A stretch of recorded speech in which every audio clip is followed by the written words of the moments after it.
அண்ணே, 2 பேரும் பேசாம இப்படி அமைதியா இருந்தா என்ன அர்த்தம்?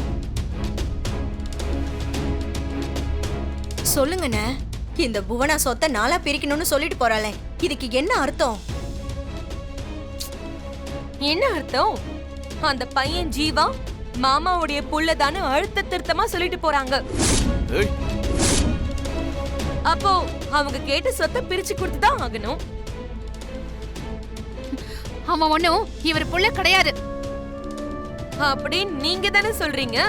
ஆனா மாமா இது வரைக்கும் மறுக்கவே இல்லையே. ஆனா டிஎன்ஏ டெஸ்டுக்கு ஒத்துக்கிட்டாருல, அதுல இருந்தே உண்மை என்னன்னு தெரிஞ்சுக்க முடியும்ல. எது எப்படியோ சொத்தை நாளெல்லாம் பிரிக்க முடியாது. முதல்ல எனக்கும் என் தம்பிக்கும் பிரிச்சு கொடுத்துருங்க. அப்புறம் உங்க சொத்துல இருந்து வேணா அவனுக்கு பிரிச்சு கொடுங்க. பத்மா, இங்க பாரு, உனக்கு ஏதாவது வேணும்னா அதை நீ கேளு. உடனே துணைக்கு என்ன சேர்த்துக்காத. அண்ணி நியாயமா தான் பேசிட்டு இருக்காங்க. புள்ளன்னு எவனோ ஒருத்தன் வருவான், அவனுக்கு பிரிச்சு கொடுத்துட்டு மிச்சத்தை நாம பங்கு போட்டுக்கணுமா? அதெல்லாம் முடியாது. ஏய், இங்க என்ன பிரச்சனை போய்கிட்டு இருக்கு? ஆனா நீங்க 2 பேரும் என்ன பேசிக்கிட்டு இருக்கீங்க? இந்த குடும்பம் என்னைக்கும் ஒற்றுமையா கூட்டு குடும்பமா இருக்கணும்னு தான் சொல்லுவாரே தவிர, அவரு என்னைக்கு சொத்தை பெருசா மதிச்சாரு? மச்சானுக்கு ஒரு கஷ்டம் வந்திருக்கு.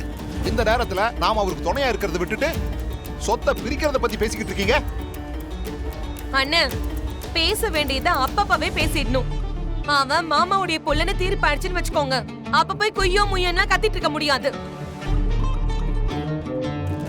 அதனாலதான் சொல்றோம், சொத்தை 3ஆ பிரிச்சு எங்களுக்கு சேர வேண்டியது என்னமோ அதை சேர்த்துருங்க. அப்புறம் அண்ணனா பார்த்து அந்த பையனோட விஷயத்த பாத்துக்கிட்டோம். ஏய் பத்மா, கொஞ்சம் கூட அண்ணங்கிற பயமோ பாசமோ இல்லாம பேசிட்டு இருக்க. எல்லாத்தையும் கேட்டுட்டு ரகு அமைதியா இருக்காங்கிறதுக்காக ஆளாளுக்கு தலையெடுத்து பேசிட்டு இருக்கீங்களா? இங்க பாருங்க, இந்த பேச்சை இத்தோட நிறுத்திக்கங்க. அப்புறம் நான் பேச ஆரம்பிச்சேன், தாங்க மாட்டீங்க. பெரியப்பா, நான் இதுக்கு பதில் நோட்டீஸ் அனுப்பிட்டுமா? தேவையில்லை. பஞ்சாயத்து நடந்துட்டு இருக்கும் போது ஊரு கட்டுப்பாட்டை மீறி புவனா வக்கீல் நோட்டீஸ் அனுப்புனதே தப்பு.